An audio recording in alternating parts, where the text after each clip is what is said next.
নমস্কাৰ, মই কিশোৰ দাস। আপোনালোক সকলোৱে জানে যে মই কৰ্কট ৰোগত আক্ৰান্ত হৈ আছোঁ আৰু মই যিহেতু চিকিৎসাৰ কাৰণে বোম্বেত আছিলোঁ, মাজতে গুৱাহাটী গৈছিলোঁ যদি আকৌ মই বিশেষ কাৰণত বোম্বেত আহিবলগীয়া হ'ল। গতিকে মই বোম্বেতে এতিয়া উপস্থিত আছোঁ আৰু ইয়াতে ট্ৰিটমেণ্ট চলি আছে। আৰু এতিয়ালৈ মই যিমানখিনি কাম কৰিছোঁ আপোনালোক সকলোৱে মৰম কৰিছে, আশীৰ্বাদ কৰিছে আৰু সেইটোলৈ মই আজি চাগে মোৰ মনোবলটো আজিলৈ বহুত ষ্ট্ৰং হৈ আছে। আপোনালোকৰ এই আশীৰ্বাদ পোৱাৰ কাৰণে সাহস পাইছোঁ আপোনালোকৰ পৰা বহুতখিনি।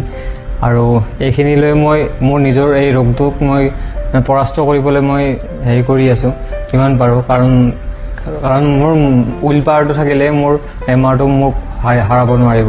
গতিকে মই আপোনালোকৰ যিখিনি মৰম পাইছোঁ, আশীৰ্বাদ কৰিছোঁ, সকলোৰে কাৰণে বহুত বহুত ধন্যবাদ। আৰু মই এই বেমাৰটো হোৱাৰ আগতে মই এখন চিনেমা কৰিছিলোঁ, মোৰ যিখন শেষ চিনেমা লাষ্ট কৰিছিলোঁ, সেই চিনেমাখনৰ নাম হৈছে দাদা তুমি দুষ্ট বৰ।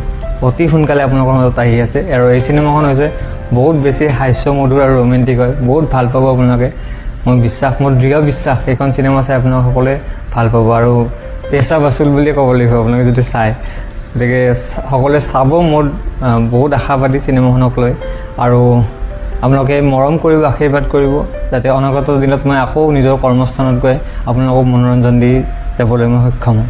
ধন্যবাদ।